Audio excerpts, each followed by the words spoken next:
It was one of the most brutal and vicious civil wars that much of the world has never heard of.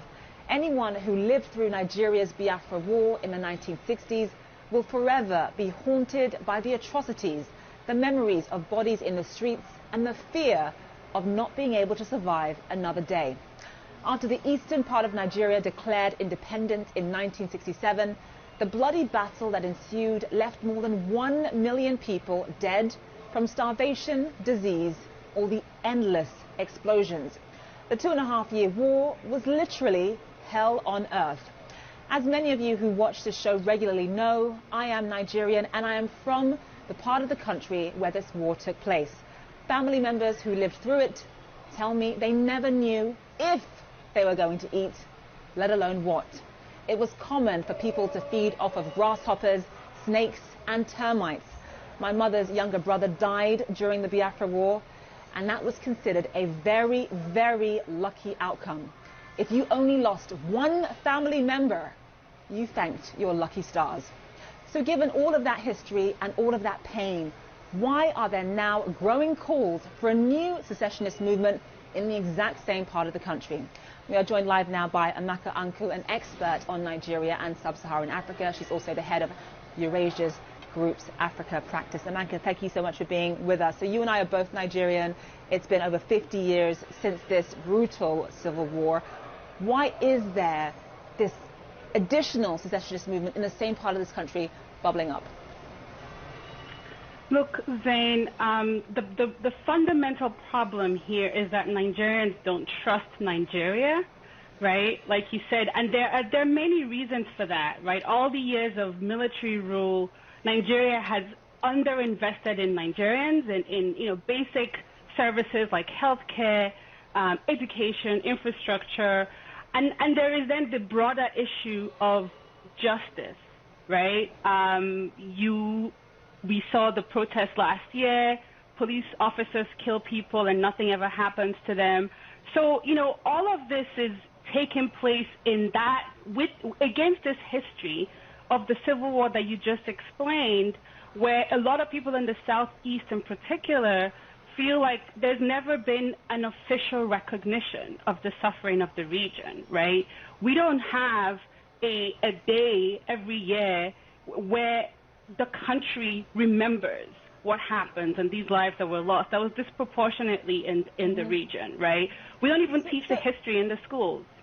So let me ask you this, because I think it's important for our audience to note that it's not just the eastern part of Nigeria that wants to break away and have its own country. You have the western part of the country, the Yoruba people that also want to have their own country.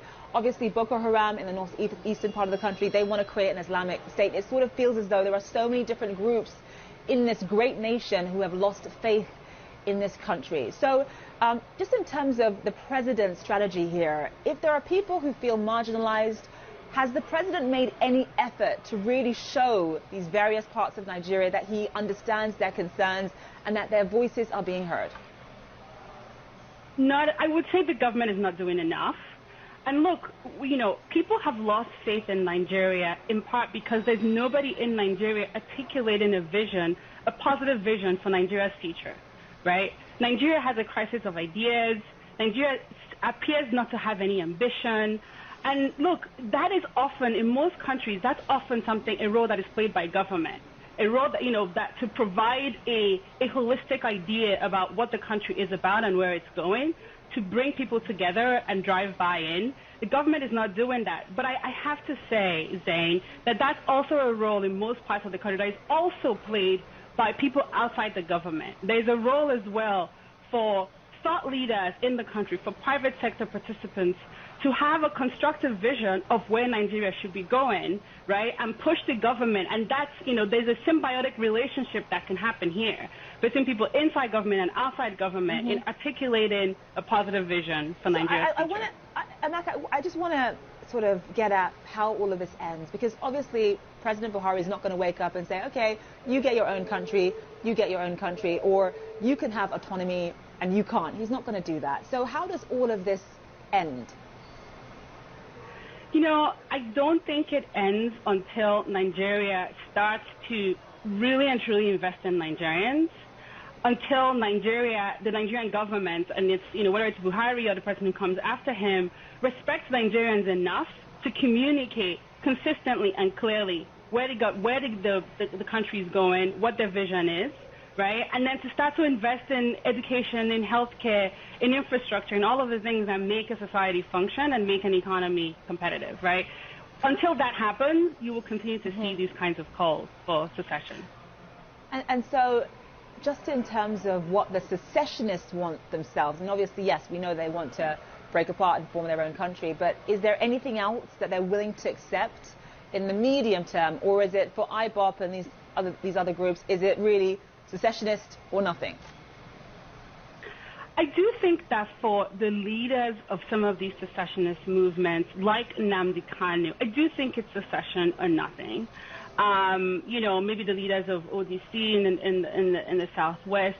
I think that what their views are probably less relevant than the views of the minority, the populations that are sympathetic to those views. I think for most of those people, most of the people in the Southeast, some of whom are sympathetic to those views, I don't think it's secession or nothing.